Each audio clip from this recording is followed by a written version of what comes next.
Kiss 106, all the hits. Welcome to the Sunday edition weekend show. Your boy Nino, and now it's time for Nino's movie review of the week. And this week's movie review is of A White Boy Rick, starring Matthew McConaughey and Richie Merritt as Richard Wirtz Jr., the youngest FBI informant in U.S. history. And I got to tell you right now, off rip, I really did not like this movie. And I know it's based on a true story and everything, and it's based on life and events that happened in 1980s Detroit about Richie, how he was trying to, help the FBI at first, how it seemed. But it starts off crazy because the first, I can say spoiler alert, there's going to be spoilers all through this movie, all through the review. That's how I do, let you know what you're spending your money on. But right off the bat, they show Matthew McConaughey and Richie Merritt, in the drug, and not the drug, but in the gun show, a legal gun show at that, where Matthew McConaughey is a legal gun purchaser, and he's purchasing AK-47s,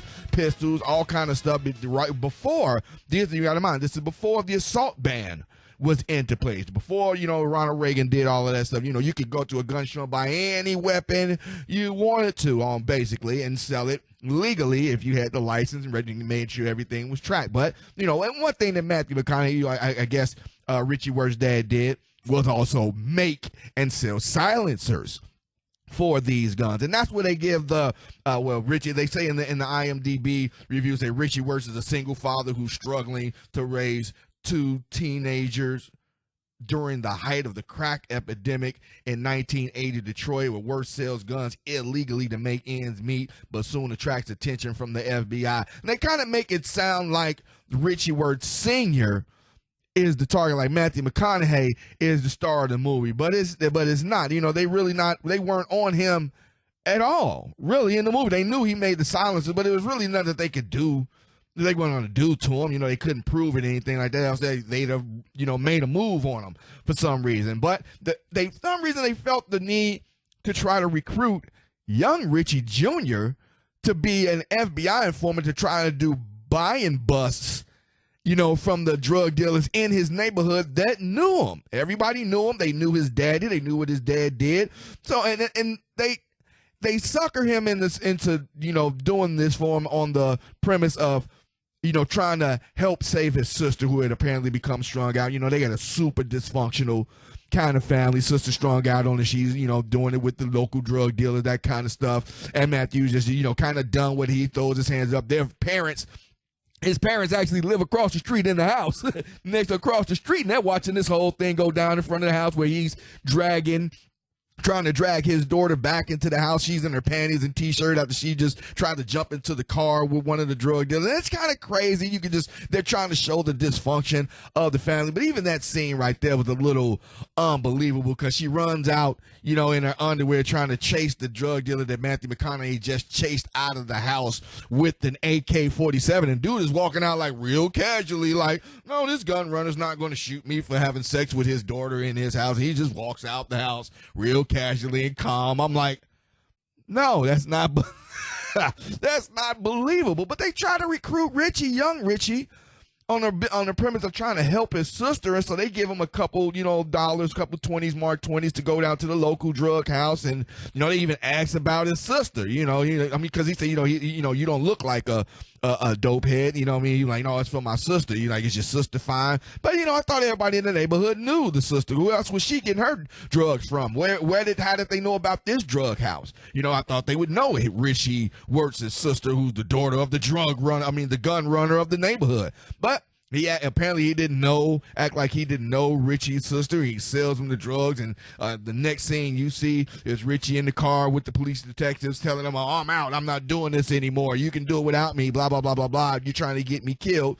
So technically, he's out of the game now. He doesn't have to. But as a reward for doing what he did, one of the officers in the backseat, the black officer, tosses him like $9,000 worth of cocaine and a saran wrap, and just like, here, that's your reward. And at first Richie's like, no, I don't want this, blah, blah, blah, and tosses it back.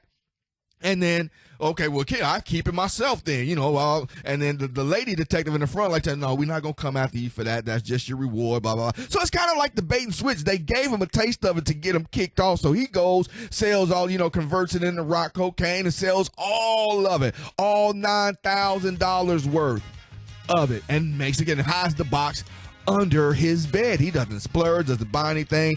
Then for some reason, Matthew McConaughey, he's out in the back alley somewhere selling pistols to two white girls in the alley in 1980. Detroit pulls out a Magnum and he looks over the hood of the back of his car and sees little Richie riding in the car with the police detectives in the back. They don't see him, but he sees them.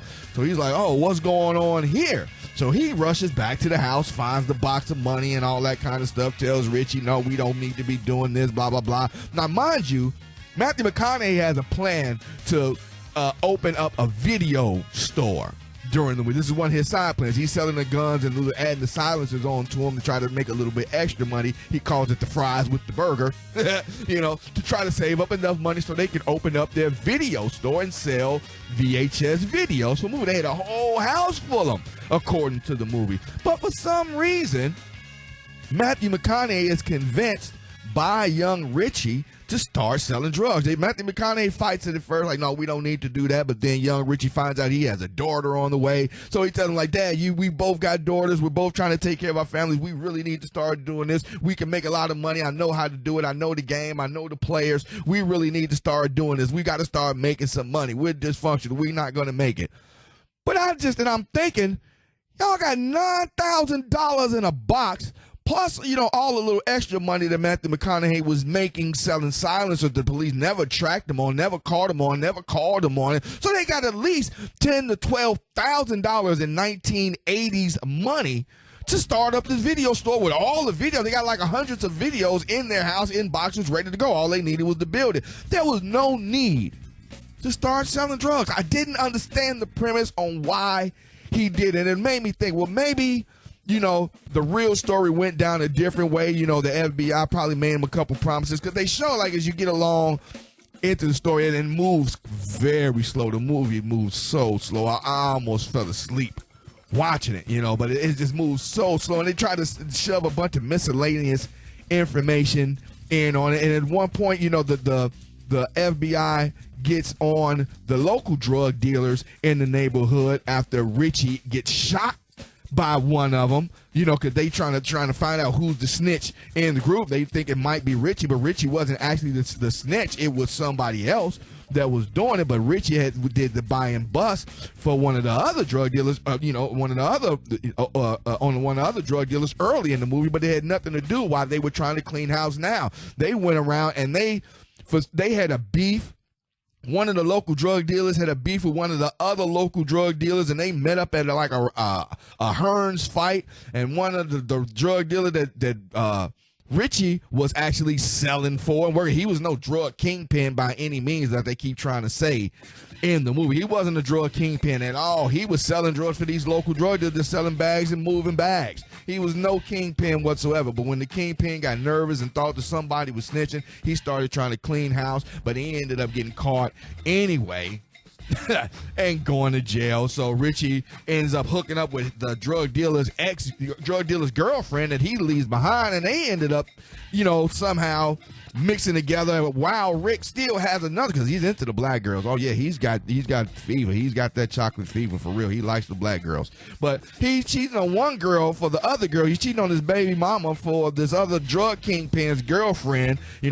And they scheme up a plan to try to take the organization back over, and then they ended up running. I mean, like the next couple of scenes, it doesn't go quick at all. The next couple of scenes, you just show the police running in on Richie, young Richie Jr., and dragging him out. Like, you would think we were going to find out what you were doing, that you was moving all of this, that you were hooking up with these, blah, blah, blah, blah, blah, and just drags him out. You never see how they found out. You don't see them watching him as he's becoming, some kind of drug kingpin or nothing. They just snatch him up out of the blue for seemingly no reason whatsoever. And it was a whole bunch of plot holes in this movie, and a lot of stuff that seemed just shoved in, like they were just trying to rush this movie, because Richie, the real Richie Jr., is supposed to be the youngest the youngest FBI informant and the longest serving violent offender in Michigan prison history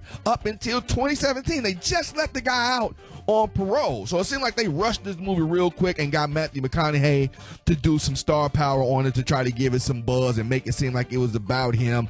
But really, the storyline, the plot is really kind of boring. It just seems like they made an example out of Rick because he was dealing with drug dealers that they really didn't approve of. You know, this little white boy, you know, dealing with these black guys and dealing with drug dealers. We're going to teach you and show you a lesson. And they slam him. They made him all kind of fake promises, wouldn't put anything on paper according to it, but he believed them. Matthew McConaughey took it. They never got a lawyer.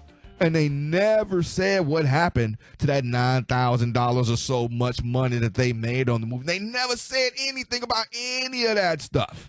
You know, there's a whole bunch of plot holes going on in that movie. So I think this movie, White Boy Rick, I think they rushed it. This is a movie you really could wait until it comes on Netflix or maybe some free streaming site that you might go to, or even just wait until it comes on TV, because it could have been better as like a 6-part miniseries to me instead of a movie the way that they put it together, because it is just so slow, so drawn out, and so many plot holes in this movie. They just really don't make much sense on that. Plus, it's kind of misleading in the trailers and everything, making it seem like there's so much action going on, but that's all the action that's in the movie, you know, at all. And it's not really about Rick Wirsch. It's about Rick Wirsch Jr., who is White Boy Rick. Matthew McConaughey is Rick Wirsch Sr., who's the legal gun seller. So, I mean, they're really very misleading with this movie, and I think the bulk of that $29 million probably went to Matthew McConaughey. So, to me, you can save your money on White Boy Rick. You can wait till it comes out,